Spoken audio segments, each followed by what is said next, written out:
بسم اللہ الرحمن الرحیم یا ایہا الذین آمنوا اتقوا اللہ ولتنظر نفس ما قدمت لغد واتقوا اللہ ان اللہ خبیر بما تعملون۔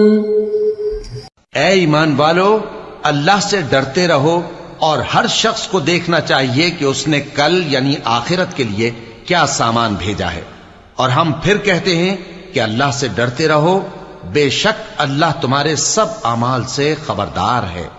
بسم اللہ الرحمن الرحیم، الحمد للہ رب العالمین، والصلاة والسلام على اشرف الانبیاء والمرسلین وعلى آلہ واصحابہ اجمعین ومن تبعہم بإحسان الى یوم الدین۔ قابل صد احترام حضرات شائقین و شائقات سچا پیغام، السلام علیکم ورحمۃ اللہ وبرکاتہ۔ آج کی محفل میراث النبی کے نورانی پروگرام میں آپ کا استقبال ہے۔ اہلا و سہلا مرحبا۔ ہم آپ تمام حضرات و مستورات کا خیر مقدم کرتے ہیں۔ محترم حضرات و خواتین، تعلیم کا آغاز ہو رہا ہے۔ سب سے پہلے آداب تعلیم کا لحاظ کرتے ہوئے تعلیم کی طرف متوجہ ہو جائیں۔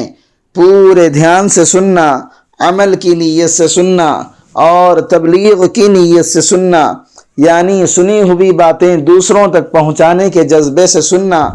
چند خاص آداب تعلیم ہیں، امید ہے کہ آپ حضرات ان آداب کا ضرور خیال رکھیں گے۔ جزاکم اللہ۔ اعوذ باللہ من الشیطان الرجیم، بسم اللہ الرحمن الرحیم۔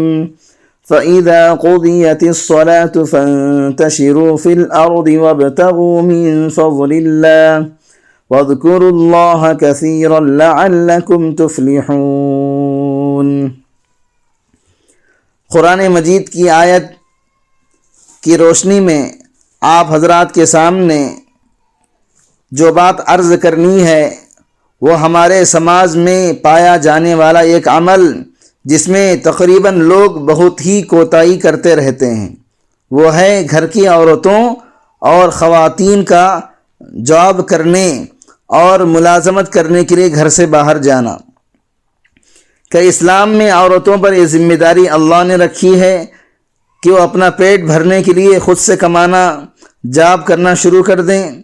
باپ پر بیٹی کی کوئی ذمہ داری نہیں ہے، شوہر پر بیوی کی کوئی ذمہ داری نہیں ہے، بیٹوں پر ماں کی کوئی ذمہ داری نہیں ہے، بہن کی بھائی پر کوئی ذمہ داری نہیں ہے کہ ہر آدمی اپنا کما کر اور اپنا کھائے۔ کیا شریعت اس بات کی تعلیم دیتی ہے؟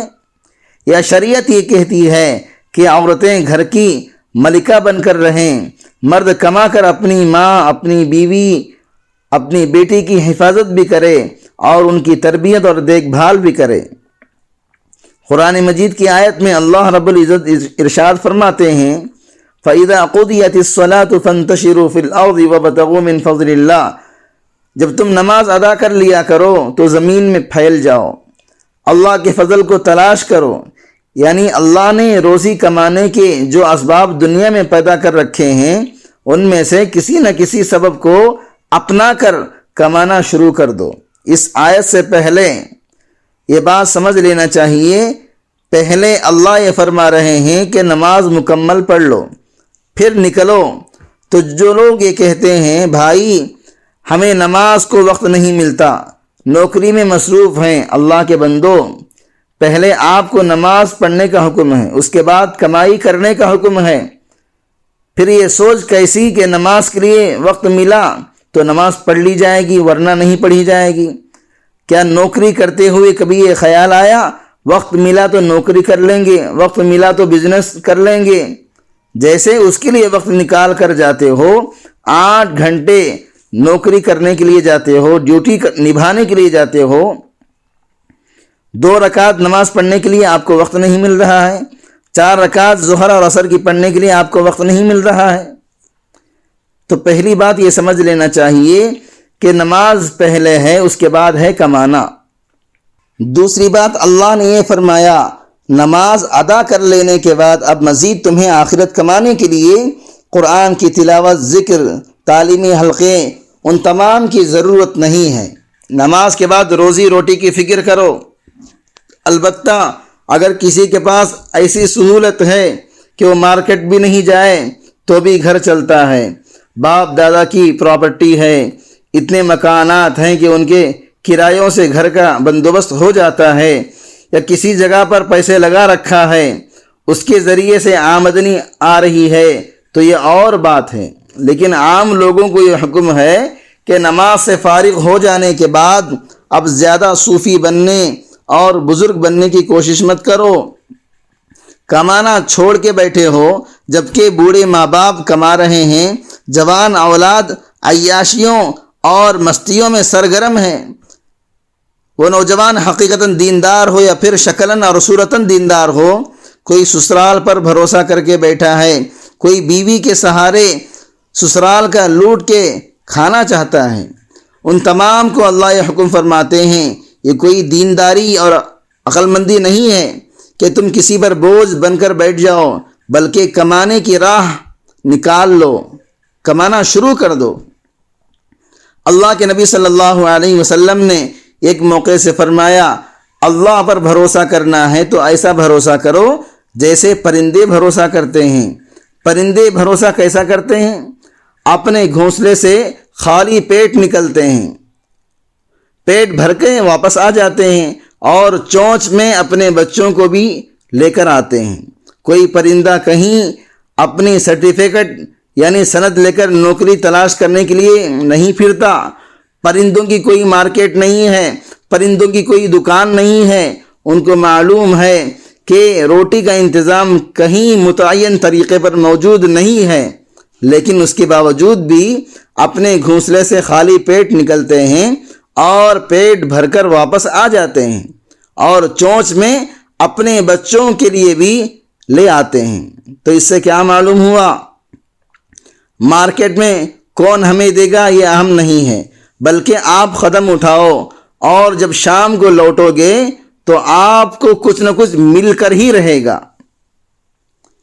ہجرت مدینہ کے موقع پر رسول اکرم صلی اللہ علیہ وسلم نے مکہ کے مہاجرین اور مدینہ کے مقامی مسلمانوں کے مابین اخوت اور بھائی چارے کا رشتہ قائم کیا۔ مہاجرین میں حضرت عبد الرحمن ابن عوف رضی اللہ عنہ بھی شامل تھے۔ رسول اکرم صلی اللہ علیہ وسلم نے حضرت سعد ابن ربیع رضی اللہ عنہ کو حضرت عبد الرحمن ابن عوف کا بھائی بنا دیا۔ سعد ابن ربیع رضی اللہ عنہ نے حیران کن اور ایسی زبردست مثالی قربانی پیش کرتے ہوئے حضرت عبد الرحمن ابن عوف سے کہا کہ دیکھیے میں مدینے کا سب سے مالدار آدمی ہوں، میری 2 بیویاں ہیں، ان میں سے ایک کو طلاق دے کر عدت کے بعد آپ کے نکاح میں دے دیتا ہوں، اور 2 باغات ہیں ان میں سے ایک آپ کے حوالے کر دیتا ہوں۔ عبد الرحمن ابن عوف رضی اللہ عنہ نے فرمایا بارک اللہ لک فی اہلک و مالک دلنی علی السوق، اللہ آپ کے اہل و عیال اور مال میں برکت دے، مجھے اس کی کوئی ضرورت نہیں ہے، بس مجھے بازار کا راستہ دکھلا دو۔ حضرت سعد رضی اللہ عنہ نے خینقاہ کے بازار کا پتہ بتلا دیا۔ عبد الرحمن ابن عوف رضی اللہ عنہ بازار گئے اور خرید و فروخت کرتے رہے، شام کو کچھ پنیر اور گھی لے آئے۔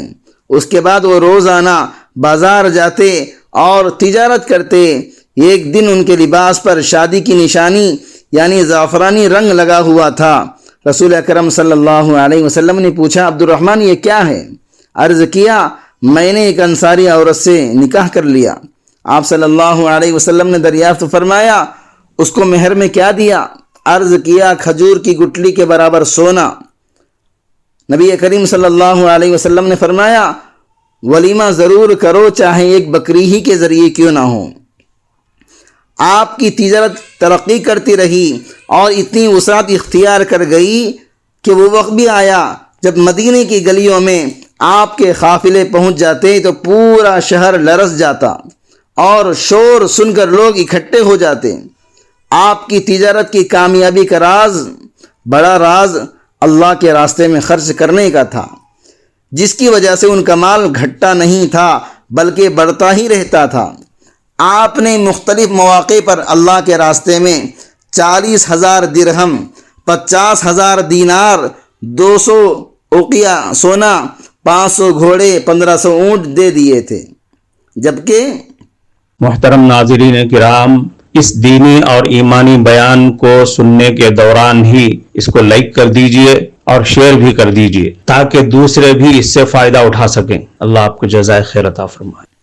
رازداری والا صدقہ اس میں شامل نہیں۔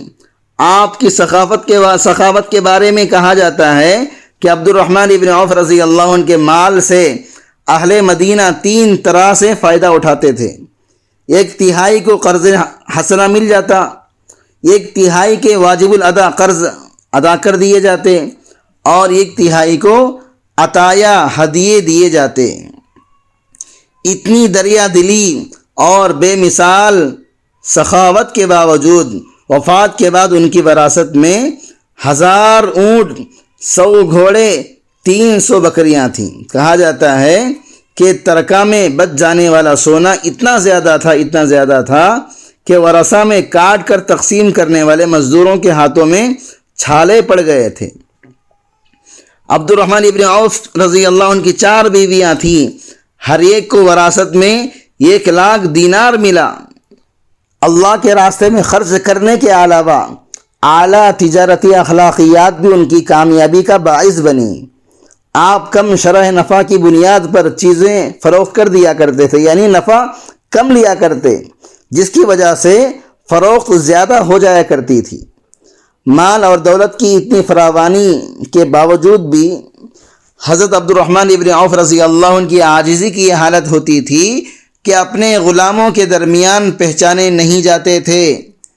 آپ ان 10 صحابہ کرام میں سے تھے جنہیں دنیا ہی کے اندر جنتی ہونے کی بشارت دے دی گئی تھی، مگر آخرت کی فکر کا یہ حال تھا کہ جب ایک مرتبہ ان کے سامنے کھانا پیش کیا گیا تو فرمایا، حضرت مصعب ابن عمیر رضی اللہ عنہ تو اس حالت میں دنیا سے چلے گئے کہ ان کے کفن کے لیے صرف اتنا کپڑا بھی میسر نہیں تھا، جو اگر سر پر ڈالا جاتا تو پاؤں ننگے رہ جاتے، اگر پاؤں پر ڈالے جاتے تو سر ننگا رہ جاتا۔